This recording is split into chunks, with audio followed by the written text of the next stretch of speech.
দুটো পার্সেল চলে এসছে, আর দুটোই হচ্ছে পয়লা বৈশাখের আগে। একসাথে আমি দুটো পার্সেল দিয়েছিলাম, একসাথেই দুটো এসছে। আমি ভেবেছিলাম হয়তো আগে পরে আসবে।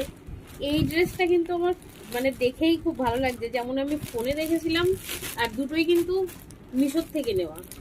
এই দেখো, এই যে এটা হচ্ছে একটা ওয়ান পিস। ওয়ান পিসই তো বলে, ভালোভাবে আমি ড্রেসের নামও জানি না।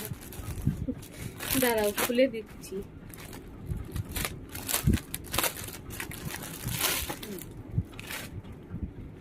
এটা একদম যেমন দেখেছি ঠিক তেমন। এই যে কাপড়টার, এটার দামও আমি তোমাদের বলবো, দাঁড়াও একটুখানি দাঁড়াও। একটা ভিডিও অনেক লং হয়ে যাবে, পার্ট 1 পার্ট 2 দিয়ে করবো। এটা তো প্রায় হয়ে গেল যেহেতু 1 মিনিটের ভিডিও। আর এই হচ্ছে একটা শাড়ি। শাড়িটা তোমরা এর নেক্সট যে পার্ট 2টা দেবো